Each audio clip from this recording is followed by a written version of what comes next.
Corona को देखते हुए हिमाचल में भी नाइट कर्फ्यू रात 10 बजे से सुबह 5 बजे तक रहेगी सख्ती। सिनेमा हॉल, स्पा, लंगर, स्पोर्ट्स कॉम्प्लेक्स बंद करने के आदेश। पीएम मोदी की सुरक्षा में चूक पर उठे सवाल। मनोहर लाल ने पंजाब में की राष्ट्रपति शासन लगाने की मांग। कहा सीएम चन्नी को पद पर रहने का कोई हक नहीं। एक बार फिर एक्शन में गृह मंत्री अनिल विज। कुरुक्षेत्र के शाहबाद पुलिस स्टेशन में मारी रेड। इंस्पेक्टर, सब इंस्पेक्टर और एएसआई को किया सस्पेंड। भिवानी खनन हादसे पर भूपेंद्र सिंह हुड्डा ने उठाए सवाल। हादसे वाली जगह को का किया मुआयना। हाईकोर्ट के जज की निगरानी में सीबीआई जांच की मांग। और हिमाचल में बर्फबारी का दौर जारी। तापमान में आई भारी गिरावट। कई जगह सड़क मार्ग हुए बंद। बर्फबारी का लुत्फ उठा रहे हैं पर्यटक।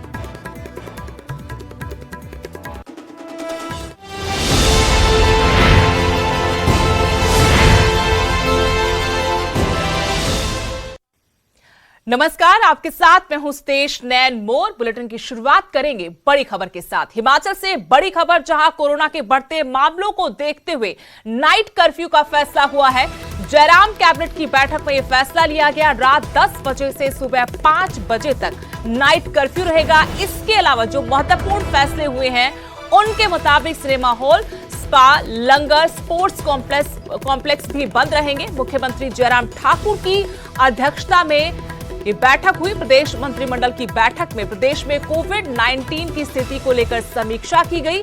मंत्रिमंडल ने राज्य में कोविड-19 मामलों की संख्या में बढ़ोतरी के चलते ये फैसला लिया है। शहरी विकास मंत्री सुरेश भारद्वाज ने कैबिनेट के फैसलों की जानकारी दी।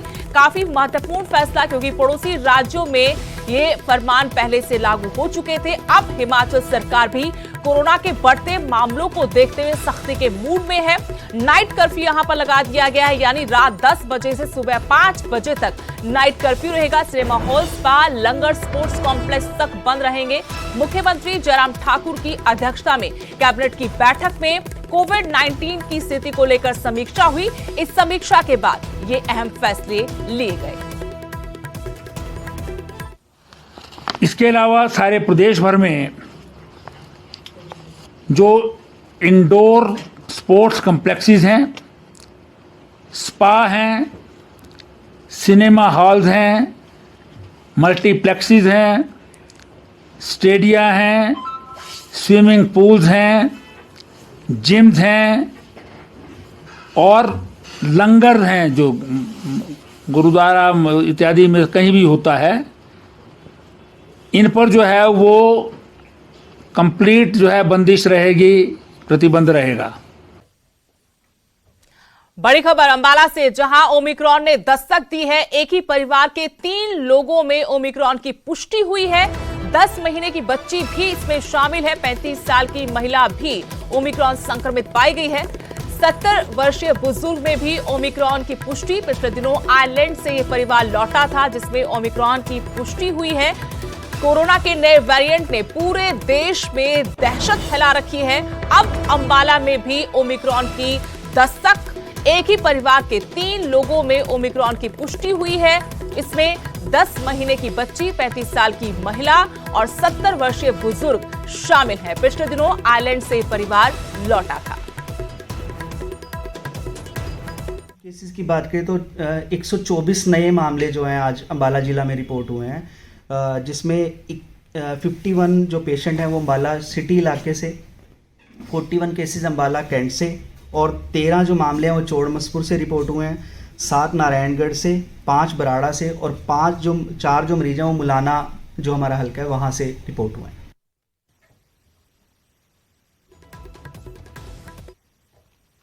एक और बड़ी खबर, पंजाब में राष्ट्रपति शासन लगाने की मांग उठी है। हरियाणा के मुख्यमंत्री मनोहर लाल ने पंजाब के मुख्यमंत्री चरणजीत सिंह चन्नी पर निशाना भी साधा।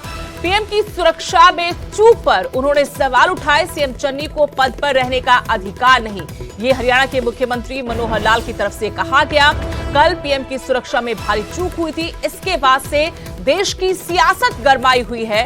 हरियाणा के मुख्यमंत्री ने सीएम चन्नी को लेकर कहा कि उन्हें पद पर रहने का अधिकार नहीं। पंजाब सरकार और पुलिस प्रशासन पूरी तरह से फेल हुए, ऐसे में पंजाब में राष्ट्रपति शासन लगा देना चाहिए। कार्यक्रम था, उसमें बहुत ही एक शर्मनाक घटनाक्रम हुआ कि फुल सिक्योरिटी का आश्वासन मिलने के बाद भी उनके रास्ते को अवरोध कर दिया गया और उनको रैली में जाने से रोका गया। यानी एक प्रकार से एक डेमोक्रेटिक कंट्री में किस देश के प्रधानमंत्री के साथ कोई स्टेट की इस प्रकार की इकाई ऐसा एक घिनौना हरकत कर सकती है, तो ये बहुत निंदनीय घटना है। पाकिस्तान बॉर्डर से चंद किलोमीटर की दूरी पर पंजाब के फिरोजपुर में प्रधानमंत्री की सुरक्षा में हुई चूक के मामले ने तूल पकड़ लिया है। बीजेपी इसे साजिश करार दे रही है, तो वहीं कांग्रेस इसे बहाना बताकर पल्ला झाड़ रही है। ऐसे में सवाल है कि सुरक्षा में चूक का मामला है या फिर साजिश का।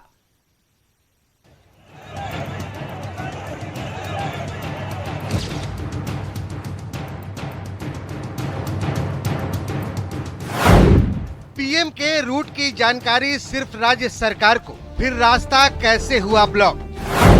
रूट पर खड़े किसानों को पंजाब पुलिस ने समय रहते हटाया क्यों नहीं? पीएम मोदी के रूट पर बैठे किसान अगर हटने को तैयार नहीं थे तो पीएम का रूट बदला क्यों नहीं? सुरक्षा में चूक हुई या सियासी साजिश हुई?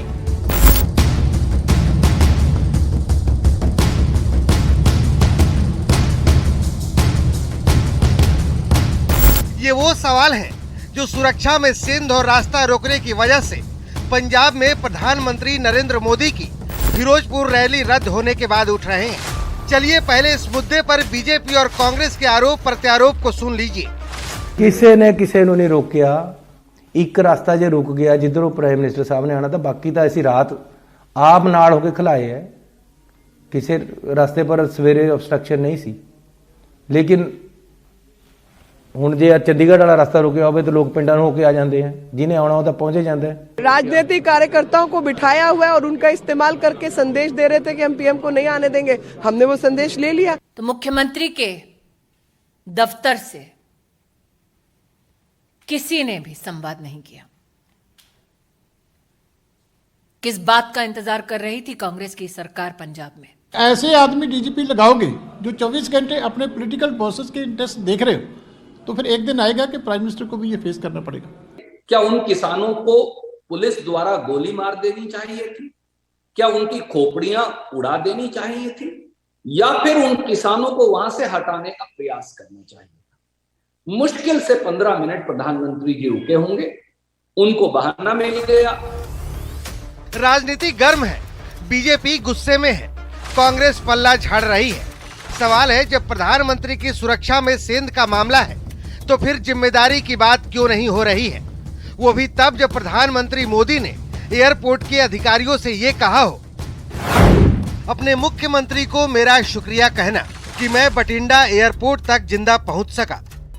ये कोई छोटी बात नहीं, क्योंकि देश में लोकतंत्र है और प्रधानमंत्री उसके संवैधानिक पद पर बैठा सबसे अहम शख्सियत। फिर सियासी आग तो लगनी ही थी। बीजेपी के नेता से लेकर केंद्रीय मंत्रियों और मुख्यमंत्रियों ने पंजाब की सरकार और कांग्रेस पार्टी पर हल्ला बोल दिया। ये वो चीज है जो पाकिस्तान और आईएसआई चाहती है कि हमारी कॉन्फ्लिक्ट हो। मैं हैरान हूं और इस बात को लेकर चिंतित हूं कि जो आईएसआई और पाकिस्तान चाहता है वही कांग्रेस की सरकार पंजाब की चाह रही है और देश की कांग्रेस की पार्टी चाह रही है।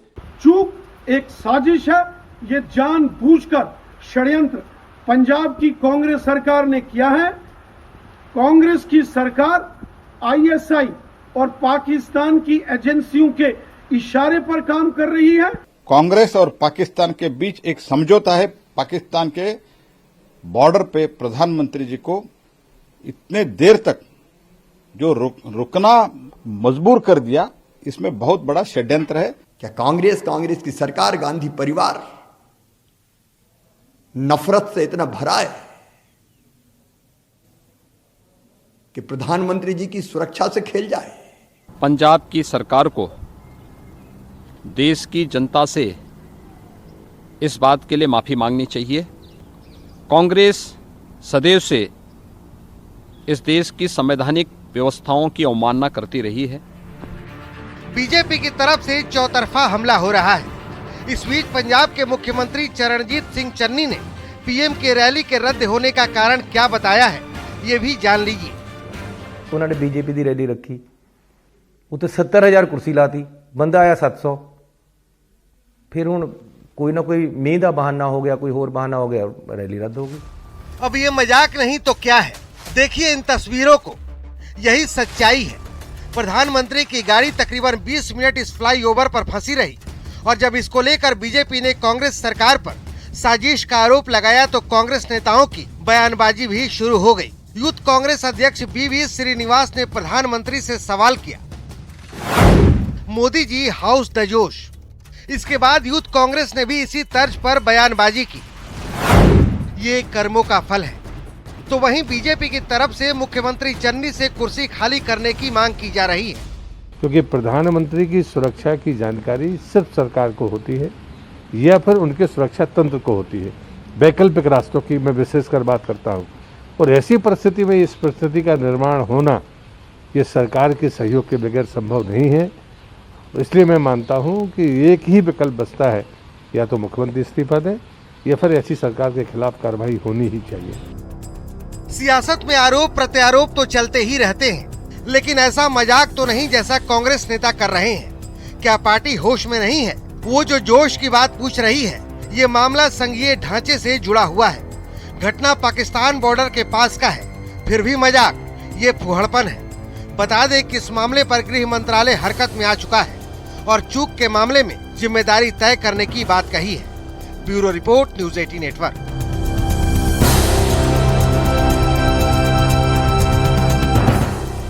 खबर हरियाणा से, जहां एक बार फिर से प्रदेश के गृह मंत्री अनिल विज एक्शन में नजर आए। कुरुक्षेत्र के शाहबाद पुलिस स्टेशन में उन्होंने रेड की, इंस्पेक्टर, सब इंस्पेक्टर और एएसआई को सस्पेंड कर दिया। 2.5 घंटे तक गृह मंत्री यहां थाने में कागजात खंगालते रहे।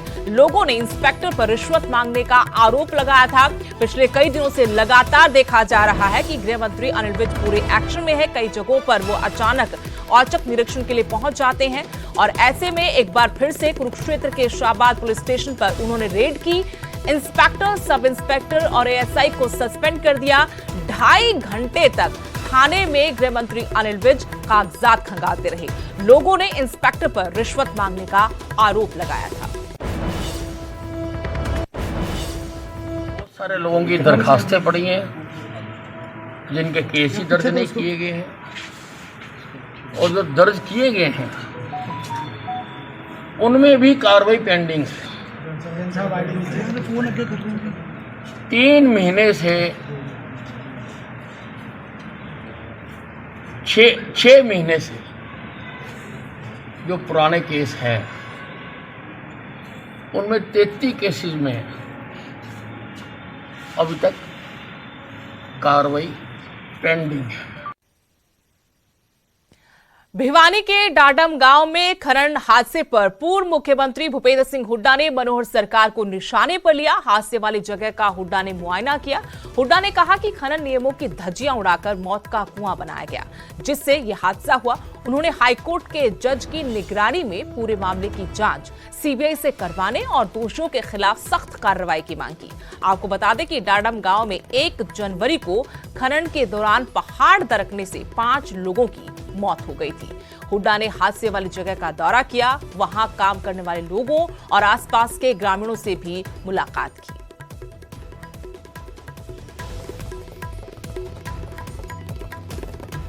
देखिए, बड़ा दुखद हादसा हुआ है। अभी तो 5 बताते हैं जान गई और 2 घायल हुए, लेकिन जिस प्रकार से माइनिंग का देखा है, नीचे बताया यहाँ के लोगों ने, ये माइनिंग ठीक ढंग से नहीं हुई और किसकी जिम्मेवारी है, क्या है, इसकी इंक्वायरी की जाएगी, करवानी चाहिए, ताकि जो जिम्मेवार हैं उनको पूरी सजा मिलनी चाहिए।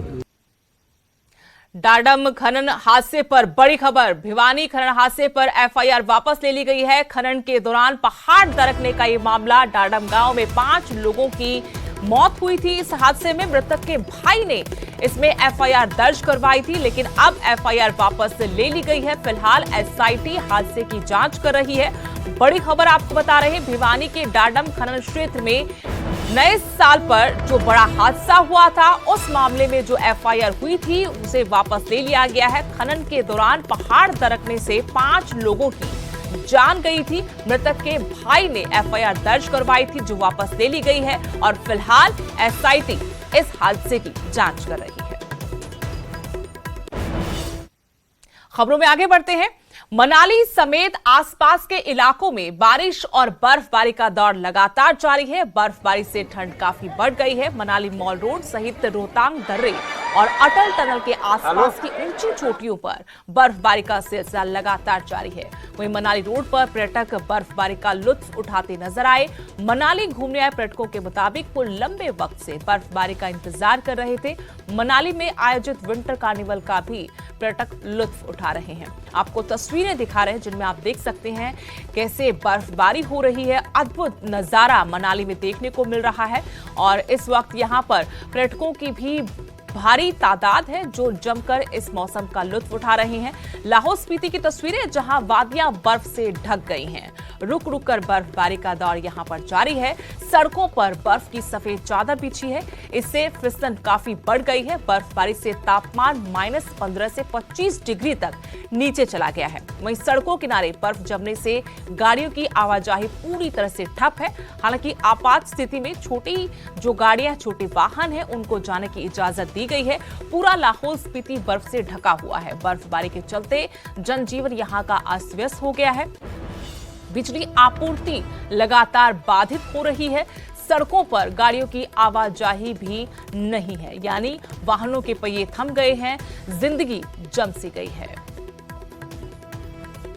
लाहौल स्पीति के बाद किन्नौर की तस्वीरें आपको दिखा रहे हैं। यहां पर भी जमकर बर्फबारी हो रही है। जनजीवन पर इसका खासा असर देखने को मिल रहा है। हालांकि ये बर्फबारी बागवानों, किसानों के लिए वरदान है। वहीं रुक रुक कर हो रही बर्फबारी से तापमान माइनस में पहुंच गया। गाड़ियों के पहिए थम चुके हैं। प्रशासन ने भी लोगों से अपील की है कि इस बर्फबारी में जोखिम भरे जो जगह हैं उन पर ना जाएं। साथ ही पर्यटकों से ऊंचाई वाले इलाकों में नहीं जाने की अपील की गई है। पर्यटन स्थल कल्पा, सांगला, चितकुल समेत कई इलाकों में 2 से 4 इंच बर्फबारी दर्ज की गई। तस्वीरें आपको दिखा रहे हैं किन्नौर की, जहां जमकर बर्फबारी हुई। रुक रुक कर बर्फबारी का दौर लगातार जारी है।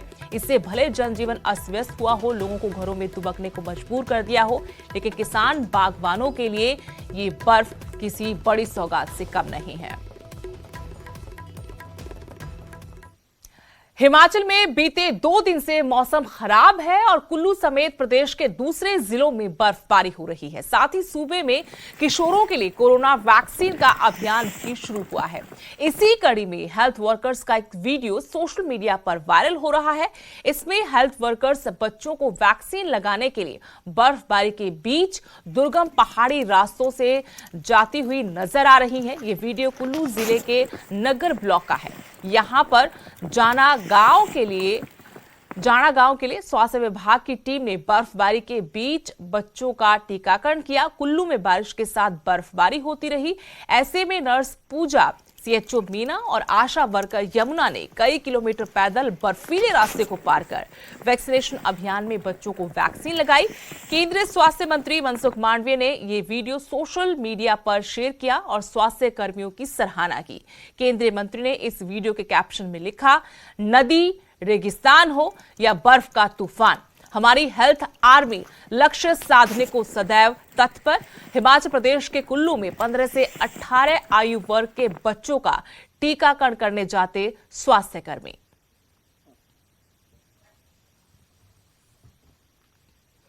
और अभी के लिए इस बुलेटिन में इतना ही। नमस्कार।